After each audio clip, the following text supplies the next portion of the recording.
Vai, testimonianza camper Oktoberfest 2005. Parla, Sì, parlo.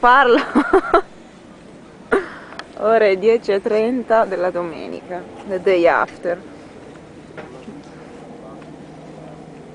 Vediamo se si becca qualcosa da qua. Si vede un cazzo. Ecco, bravi. Vabbè, prima funzionava. Prima funzionava. Sì, ciao. Ora sì. In giro, vediamo i nostri vicini. Questi qua sono tedeschi. Ciao. Adesso entriamo nel nostro camper. Vediamo un po'. C'è la cucina. C'è un giretto. Preparazione. No, è già finito? Ah. Va bene, ok. Fine prima parte. Ciao.